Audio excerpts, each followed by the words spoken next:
All right, YouTube. Everybody in the European Union was forecasting absolute economic Armageddon, worldwide depression, the collapse of the UK back into nothing more than a cabbage patch and a few piles of cow shit before the Brexit happened. They're saying, oh, well, if the Leave voters actually prevail, which they never expected would happen, oh, it'll be terrible.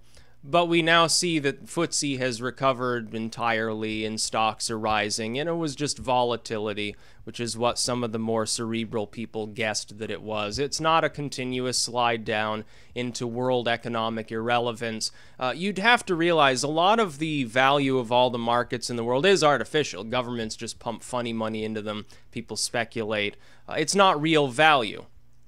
It's completely artificial. When the things collapse, it's a loss of all of the artificial speculated value that has happened, not the real value. It's simply collapsing generally. Unless things are really, really bad, it just collapses back to its long-term real value. That didn't even happen this time, though. It dropped for a couple of days. Now it's recovered, more or less, and it's recovering still. The British have one of their best days in history for stocks like 2 days ago. So we didn't see the Armageddon. Now, where's the Armageddon? David Cameron was warning of it. All the lefties over in the UK were warning of it. Everybody at the EU was warning about it. Now all they're doing is just constantly making abusive tweets towards the UK's own MPs. Nigel Farage, of course, didn't exactly get a standing ovation in his last speech to the European Union there in Brussels. In fact, most people seemed quite amused at the situation.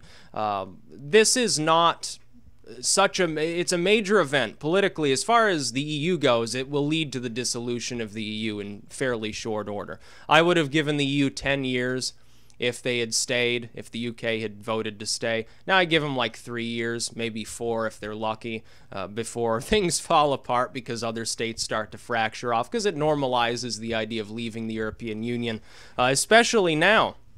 When I look at the economy, when I look at the markets, especially the UK's markets, which had never even collapsed as much as all the other EU markets did anyway, which was even funnier. I think the Germans did worse. I think the French markets got crushed worse. The UK lost a couple points. All the other EU countries like 3 or 4 points over the same period of time.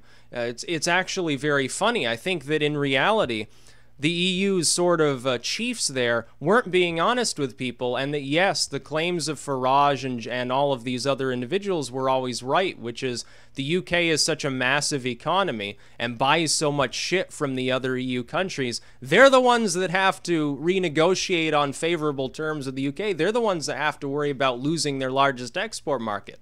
The UK doesn't. They can buy from somebody else. They can buy goods from India. They can buy them from the US. They're still going to be a major importer, which isn't great for a person's economy necessarily anyway. But they can choose now, because they're not in the EU, they can choose to buy from non-EU states.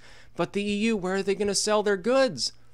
It's not like the EU can produce goods more cheaply than India or Bangladesh or parts of Africa or Latin America. It's not like they're capable of doing that. They've got a first world workforce that needs all their medical benefits and their 40 or 50 paid vacation days a year and their 4-day-a-week work schedule and their 5-hour-a-day, work days and stuff like they have in places like France. Some of these people, they only work 3 days a week for what we would consider part-time, and they get just as much money for doing so. Now, that's really great for cultural stability. People still have their money and they can dedicate their time. They can make music, they can make art, they can drink wine. It's a beautiful culture, and I have no problem with like the French or the Italians or any of the countries that have this going on. If you can still have a functioning economy and people only have to work 3 days a week, more power to you. I don't have a problem with that. But it does create a little bit of a problem when your productivity overall is then somewhat lower than if people were working more, if people were not having the 3 or 4 day work week or the 6-hour work day or something like that.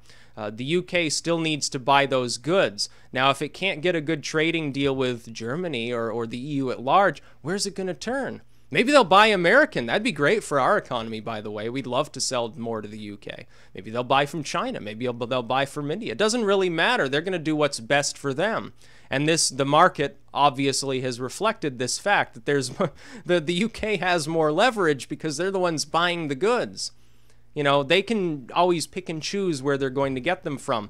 But this bodes well for Eurosceptics in other EU states. The fact that the UK didn't immediately enter a massive depression and collapse, and all their industry was gone, wages fell, people began starving in the streets, because that's sort of, I guess, what people were expecting to happen. The fact that things have returned so quickly to seemingly being calm, and people are like, well, you know, nothing major happened. What gives? I thought the EU said that we'd be in a depression by now. What do you think that's going to do for Front National? What do you think it's going to do for Hofer over in Austria? What do you think it's going to do to the Swedish Democrats or any of these other groups that are Eurosceptic? They're going to say, oh, well, I guess it doesn't cause fiscal Armageddon. And especially if the EU tries to fuck around with the UK and the EU's economies begin to suffer because they can't get a good trade deal going. It takes them years to negotiate and they're not selling goods to the UK, and the UK goes elsewhere to buy goods, and that fucks with the EU's economy. You can be damn sure that the Eurosceptics will multiply very rapidly. So ultimately, very, very good for the British. Very, very good for the UK at large. Also, Nicola Sturgeon has been told to sit down and shut up by the EU. There will be no Scottish independence as far as Scotland leaving and then joining the EU. That won't happen. They're not going to bring a referendum on North Ireland, so, you know, the nationalists there that want to rejoin Ireland at large, they're fucked. By the way, we can have a seasoned debate over that issue. I do think it's a little bit odd that some little tiny slice of Ireland belongs to the UK. At the same time, it seems like most of the people living in that little slice of Ireland want to stay in the UK. We can have a debate over that, but there will be no referendum on that anyway. They're not going to have a Welsh referendum. You know, the UK right now is actually in a way stronger position than it was before the Brexit, because now they're sovereign, now they're independent. They simply have to invoke Article 50, leave the EU, and then do everything else that they need to do. I think part of the reason the markets recovered is they didn't immediately do that.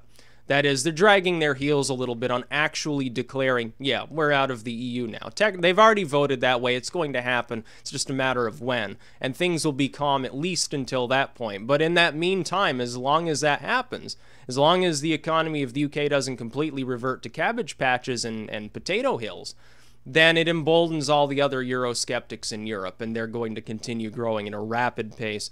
The fact that Euroscepticism is growing at all should show you that the EU is doomed, because it can continue to grow inexhaustibly.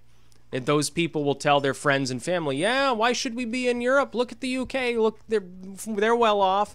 They're doing fine. They left. Nothing bad happened to them. Their markets were volatile for 3 days. Then they fully recovered. And now all of a sudden the United States and Canada and Australia and even a lot of the EU states are like, oh, please trade with us. We want to buy from you. We want to sell to you.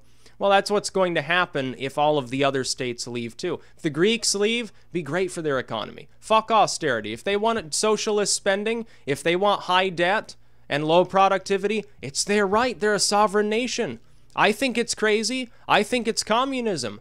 But if they want that, let them have it. That's the point. That's about all. Peace out.